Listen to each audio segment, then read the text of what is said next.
नमस्कार, प्रादेशिक समाचार के साथ मैं रईनोमी। प्रधानमंत्री नरेंद्र मोदी ने आज विश्वकर्मा जयंती के अवसर पर नई दिल्ली के यशोभूमि स्थित international convention and expo centre में पीएम विश्वकर्मा नाम से एक नई योजना की शुरू की। इस अवसर पर प्रधानमंत्री ने कहा कि ये योजना उन लाखों कारीगरों और शिल्पकारों के लिए आशा की किरण है जो हाथों और औजारों से काम करते हैं।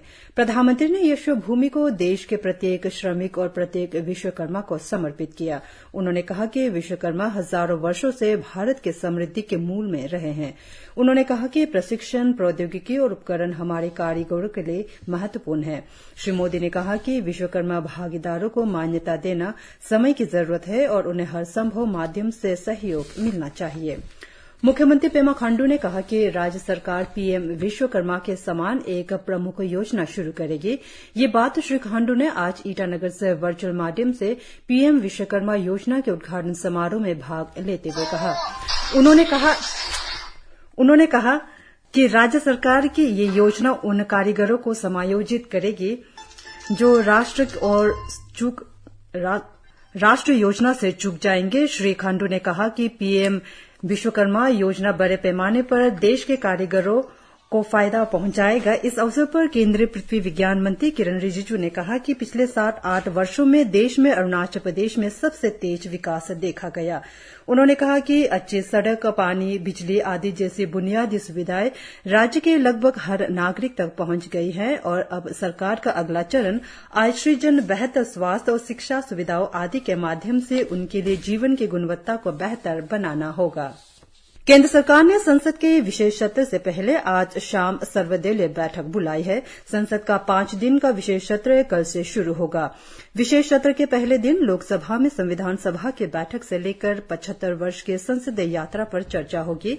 सरकार ने मुख्य चुनाव आयुक्त और अन्य चुनाव आयुक्तों की नियुक्ति से संबंधित विधेयक संसद सत्र में चर्चा के लिए सूचीबद्ध किया है।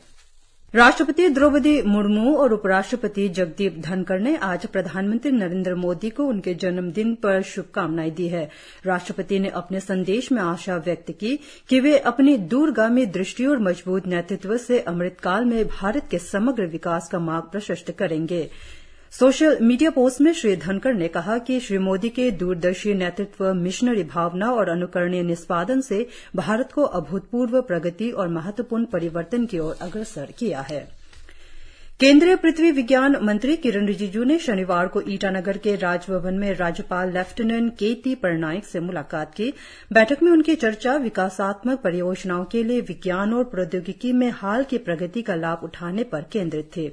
बातचीत के दौरान राज्यपाल ने कृषि और बागवानी उत्पादन को बढ़ावा देने, विशेष रूप से सड़क निर्माण में बुनियादी ढांचे की प्रगति की निगरानी करने और भूस्खलन और बाढ़ के प्रति संवेदनशील क्षेत्रों की निगरानी के लिए उपग्रह डेटा के उपयोग के महत्व को रेखांकित किया।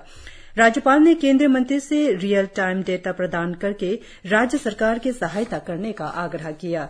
इसके अलावा उन्होंने पृथ्वी प्रणाली विज्ञान की जानकारी साझा करने के लिए एक अवलोकन केंद्र की स्थापना का भी प्रस्ताव रखा और महत्वपूर्ण उप सतह भूविज्ञान और खनिज डेटा का पता लगाने के लिए भूभौतिकीय अन्वेषण करने का सुझाव दिया।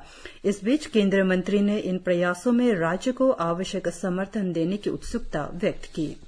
शी योमी जिले के मेचुका के पास लाहलुंग गांव में आज तड़के अचानक बादल फटने से विनाशकारी बाढ़ की स्थिति उत्पन्न हुई, जिससे 2 हाइडल स्टेशन क्षतिग्रस्त हो गए और मेचुका सहित आसपास के इलाकों में बिजली आपूर्ति बाधित हो गई। बाढ़ के कारण खेतों, घरों, जल आपूर्ति और पशुधन प्रभावित हुआ। हालांकि बाढ़ से किसी के हताहत होने की कोई खबर नहीं है। बाढ़ की स्थिति का जायजा लेते हुए विधानसभा अध्यक्ष पी.डी. सोना ने जिला प्रशासन को स्थिति का आकलन करने के लिए डीडीएमओ की तैनाती के साथ तत्काल कार्रवाई का आदेश दिया। उन्होंने बिजली और पीएचईडी विभाग को भी शीघ्र बहाली के प्रयास शुरू करने का निर्देश दिया। दूसरे राज्य स्तरीय जाम्बिताशी टग ऑफ वॉर चैंपियनशिप 2023 के फाइनल मुकाबले में कल तवांग टीम ने 500 किलोग्राम महिला और 580 किलोग्राम मिश्रित वर्ग में जीत हासिल की, जबकि लोअर सुबनसिरी ने 640 किलोग्राम पुरुष वर्ग में जीत दर्ज की। इसी के साथ ये समाचार बुलेटिन समाप्त हुए। नमस्कार।